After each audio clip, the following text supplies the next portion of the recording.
Bonjour, Cédric Studer, société CFE Éclairage.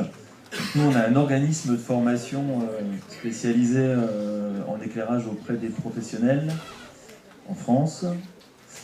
Et on espère bientôt au Maroc, normalement sur septembre, on espère pouvoir vous proposer des formations sur le Maroc. On est indépendant de tout fabricant, de tout syndicat. Nous, on vend juste de la matière grise, de la connaissance. On travaille aussi bien avec les architectes, les bureaux d'études, les distributeurs. Ce qui est intéressant avec l'éclairage, je vais vous montrer maintenant que la technologie Wi-Fi, on a parlé de smart lighting, ce genre de choses. Le Wi-Fi, c'est la possibilité d'être connecté à Internet par la lumière. Aujourd'hui, vous connectez à la lumière avec des réseaux filaires, en J45, vous connectez à la lumière par des ondes radio, Bluetooth, Wi-Fi. Demain, même aujourd'hui, vous pourrez vous connecter à Internet par la lumière et du coup, ça va vraiment introduire de grosses ruptures au niveau de la technologie d'éclairage parce qu'on va devoir penser l'éclairage non plus uniquement au regard de la finalité d'éclairer, mais également au regard de la connectivité. C'est véritablement une révolution majeure qui s'avance pour l'éclairage. L'éclairage, vous avez la chance, si vous travaillez dedans, d'être dans une technologie qui est toujours en évolution, normative, technologique. On a parlé à plusieurs reprises aujourd'hui d'indice IRC.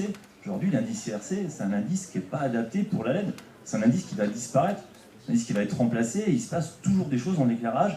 Et c'est important pour vous, professionnels, d'être toujours au courant des dernières évolutions pour proposer les meilleurs produits, les meilleures solutions, les mieux adaptées au niveau du marché. Voilà. Alors ça, c'est juste en introduction. Je vais me mettre debout, je la bougeotte, moi. Ça, je voulais juste vous montrer. Ça, c'est une photographie des fréquences allouées sur le spectre électromagnétique aux États-Unis. Et en fait, ce qui se passe, c'est qu'on demande de plus en plus de connectivité. Vous avez Internet, vous avez des IoT, etc. Mais il y a de moins en moins de place aujourd'hui au niveau de ce spectre électromagnétique. Et puis on se rend compte qu'on a un petit spectre ici, là, où il y a marqué LiFi, qui est disponible, qui n'est pas limité en termes de fréquence, enfin qui a beaucoup plus de fréquences que le spectre électromagnétique.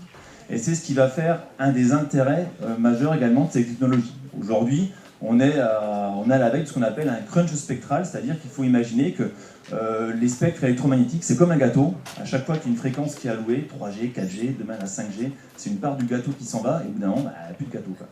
Donc c'est pour ça que le Wi-Fi peut être une solution. C'est parti. Peut être une solution. Ok, super. Alors le Wi-Fi, qu'est-ce que c'est? Le Wi-Fi, qu'est-ce que c'est? C'est une technologie qu'on appelle VLC, c'est Visible Light Communication. C'est comme la fibre, c'est la possibilité de faire passer des informations via le spectre visible. Si je vulgarise, c'est une sorte de morse optique, c'est-à-dire que la LED, elle a une capacité technologique qu'on appelle son pouvoir de commutation. Elle peut s'éteindre et s'allumer, et ça jusqu'à 1 milliard de fois par seconde. Dans le numérique, une LED éteinte code pour une information binaire 0. Quand elle est allumée, c'est une info binaire de 1, un film, une image, une musique, c'est une suggestion de 0 et de 1. Et vous imaginez bien que quand on arrive à faire passer plusieurs centaines de millions de 0 et de 1 en une seconde, eh ben, la capacité du débit peut être extrêmement importante et intéressante. Vas-y, attends, tu peux dérouler s'il te plaît. Voilà, par exemple, ça c'est des débits qui ont été obtenus, alors attention, c'est en laboratoire, à Oxford. Donc vous voyez, le Wi-Fi, on est arrivé jusqu'à 7 gigabits par seconde, la 5G 26 gigabits par seconde, et le Wi-Fi 224 gigabits par seconde. Donc c'est vraiment aujourd'hui le mode de communication qui offre le plus gros débit. Aujourd'hui, je vous rassure, sur le marché, on en est plus de l'ordre des 60-100 mégabits seconde. On n'est pas du tout dans ces ordres de débit-là. Ce qui est intéressant avec le Wi-Fi, c'est qu'on va pouvoir venir s'appuyer sur une des installations les plus denses de l'homme, on en parle depuis ce matin, savoir l'éclairage. Aujourd'hui, à tort ou pas, il n'y a pas une rue qui n'est pas éclairée, il n'y a pas une pièce qui n'est pas éclairée. Et ces lampes, aujourd'hui, vont pouvoir devenir des routeurs, des relais de connexion à Internet demain. Aucune volonté du Wi-Fi de remplacer les autres modes de communication. Ça va être un mode complémentaire qui va avoir des avantages, des inconvénients. Je vais faire rapide là maintenant parce qu'on est à la bourre. Mais je serai ravi de répondre à vos questions dans les ateliers cet après-midi. Pour faire simple, on distingue deux types de Wi-Fi, du Wi-Fi tag, c'est-à-dire uniquement une information descendante qui va pouvoir faire par exemple de la géolocalisation en indoor. Aujourd'hui, il n'y a aucune technologie qui permette de faire de la géoloc en indoor de manière précise. Quand je dis précise, c'est de l'ordre du centimètre, à part le Wi-Fi. Et puis on va avoir du Li-Fi data, c'est-à-dire montant, descendant. Vous allez pouvoir recevoir un mail, renvoyer un mail par la lumière. Les applications, elles sont vraiment multiples.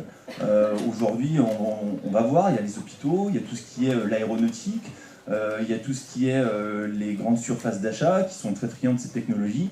Et on est vraiment aujourd'hui à la veille d'une, encore une fois j'insiste, mais d'une véritable révolution par rapport à ça. Juste la taille des LED, elle est importante parce que plus la LED elle est petite, plus elle commute vite, plus le débit sera important. Donc là, aujourd'hui, il y a des recherches qui sont menées là-dessus. Tu peux dérouler, ça je vais pas développer maintenant.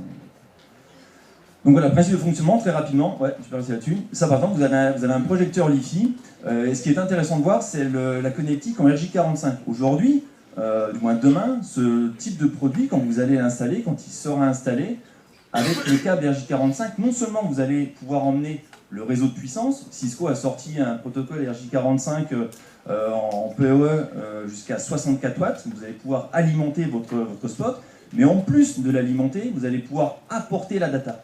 Avec un câble, vous allez alimenter électriquement et emmener Internet. Et puis vous allez faire commuter votre source LED qui va pouvoir envoyer un signal lumineux. Tu peux dérouler s'il te plaît.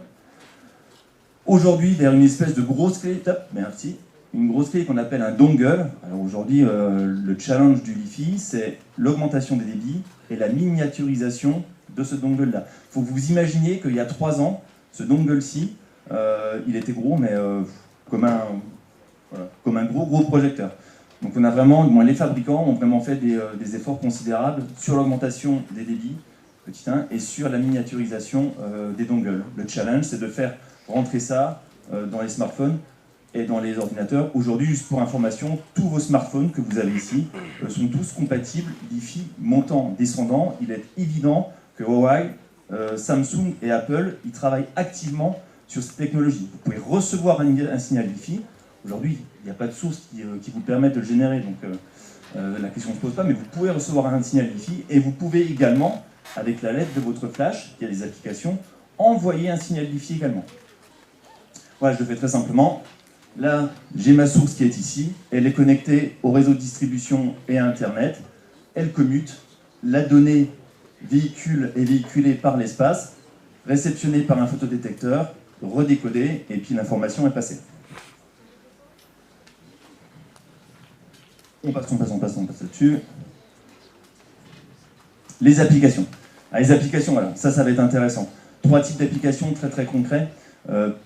Petit 1 dans les hôpitaux. Il y a certains services dans les hôpitaux, la néonate, les soins intensifs de cardio, etc., où on n'a pas le droit d'installer des bornes Wi-Fi. Parce qu'on a déjà des patients qui sont fragiles physiquement. Quand vous avez une onde Wi-Fi, c'est une onde radio qui vous traverse de part et d'autre. On peut traverser vos reins, vos poumons, votre cœur, votre foie, etc. Aujourd'hui, on n'a pas vraiment de retour sanitaire sur l'impact des ondes Wi-Fi sur le corps humain. Quand vous êtes dans un salon, quand vous scannez avec votre téléphone le nombre de réseaux Wi-Fi, vous avez 20 réseaux Wi-Fi, c'est 20 ondes qui vous traversent de part et d'autre. L'intérêt de la lumière, elle s'arrête sur mon épiderme, sur ma peau, elle ne me traverse pas. Dans les hôpitaux, il y a certains services qui ne sont pas connectés parce qu'on n'a pas le droit, et demain on va pouvoir les connecter en Li-Fi. Il y a déjà des cas très pratiques à l'hôpital Necker, notamment en région parisienne. En aéronautique, il y a des avions qui proposent le Wi-Fi.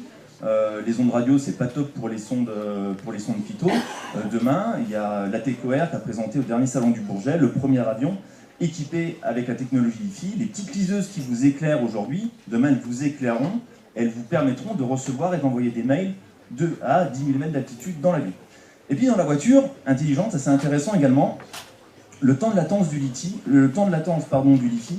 c'est 1 milliseconde. C'est-à-dire qu'entre le moment où la voiture elle reçoit le signal Li-Fi de la voiture de devant et où la voiture intelligente va presser sur la pédale de frein, il va se passer 1 milliseconde.